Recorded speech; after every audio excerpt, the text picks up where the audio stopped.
This is really cute. All this like behind the scenes kind of shots reminds me of you know the what's it called? You know when they did the most beautiful moments in life, like when they had all those BTS shots. No pun intended.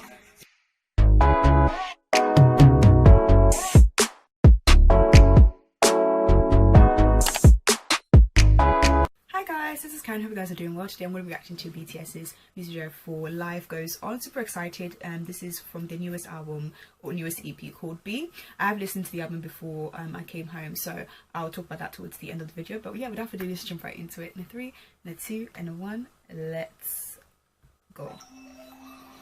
And I just saw in the credits that Cookie directed this video, so quite excited to see. Hi Taehyung.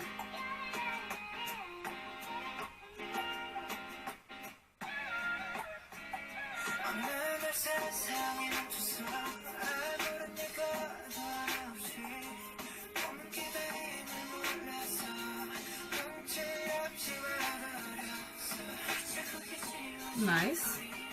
Oh, cute.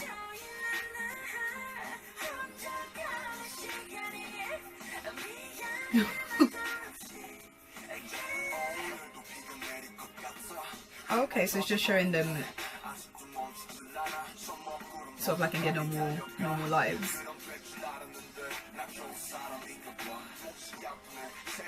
This is cute. This is really cute. This is cute. It reminds me of BTS in the suit. If you guys haven't watched it, I would definitely recommend watching it. It's one of my favorite things they've ever done, content-wise.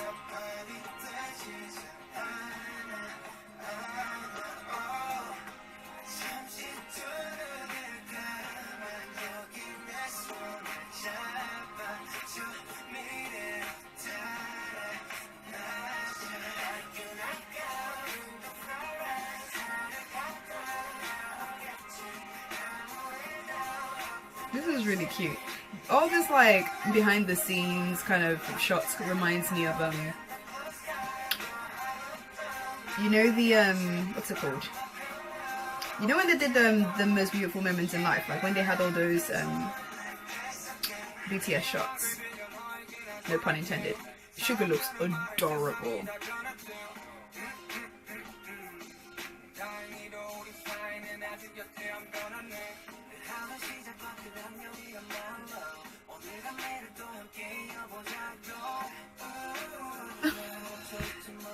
Oh, it's so cute.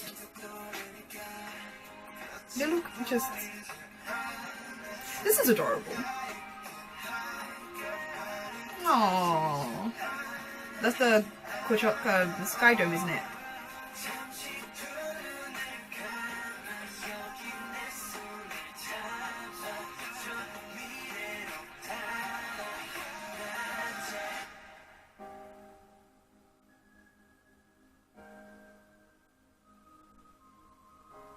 Ooh.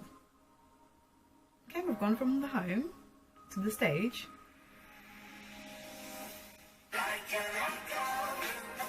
Oh, cute. Are those army bombs in the background? That's really cute.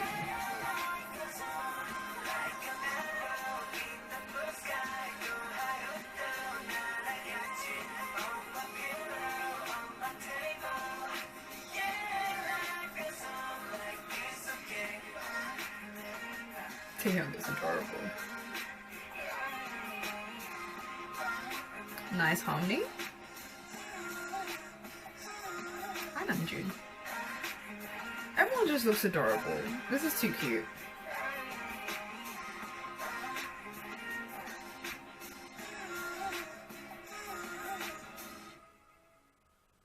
This is really cute.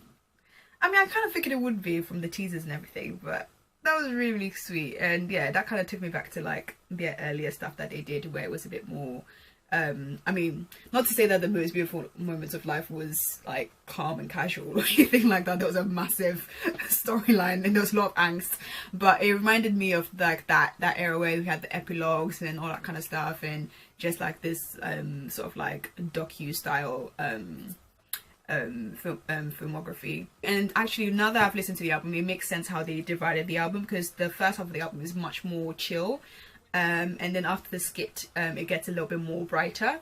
So I think it was nice the way they did the track listing for that, and to kind of divide almost kind of like the moods of the album. Obviously, clearly it was a relatable song in terms of like what's going on in the world at the moment. It's been a very odd year, to say the least, a very sad, somber a year where I feel like a lot of us have been dragging our feet. Some people have done really well this year. Some people it's just been really shit. And for some people it's just been kind of like a year that's just been dragging, and it's just sort of just never ending. I think this idea of life goes on, like, you know, there's nothing we can really do. Like, the days are not going to wait for us to kind of like get to grips with what's going on, the pandemic and everything, and the political climate or anything like that. Like, the world is not going to wait for us to sort of like adjust or sort ourselves out or figure out like a solution to all this. Life just still goes on regardless. Yeah, it was really nice to kind of see them in, you know, sort of like showing, although they were acting, showing like their sort of like casual sides, and what essentially what they've kind of been doing since they didn't get a chance to go on tour like they planned, and being together and just being cute and casual and adorable and comfy. That's always, to me, that's one of my favorite things to see with idols, just them being their normal selves. Like I mentioned, like BTS in the Soup was one of my favorite things they did this year. Like, honestly, I completely binged watched that when I had time, and I was obsessed. I love it when they do travel content. I think it was just kind of nice to see that they were sort of relaxing. Of course, they, you know, Sugar was still working even though he was meant to be on the holiday, and I know he was working on some of the tracks on this album whilst he was on holiday, and I know that it wasn't necessarily like the yearly plan, but I'm glad that they still had maybe some time to wind down as much as they could, and obviously work when they wanted to. And it was also nice, and it was really cool that Cookie also took part in the directing of the video. Now, in terms of the album, how I feel about it overall, like, I think I still have the same feeling I have about their previous EPs. Like, it was okay for me. I wasn't necessarily like wowed by it either, and I think I've kind of mentioned that, like, I know BTS is like sort of like taking a turn when it comes to like their musical style and direction, which is absolutely fine. It's more reflective of where they are now as people, as musicians, as and obviously tastes change over time, and genres they want to do change over time, which is completely fine.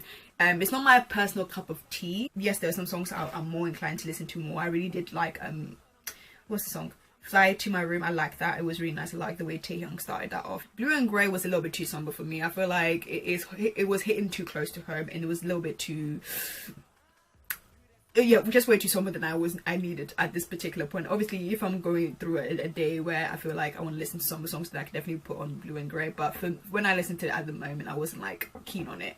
But I really like the second half of the album, particularly Disease. That really stood out to me. I really enjoyed that one. Telepathy I was also into. Sting wasn't really my cup of tea. It was alright, but it wasn't my cup of tea.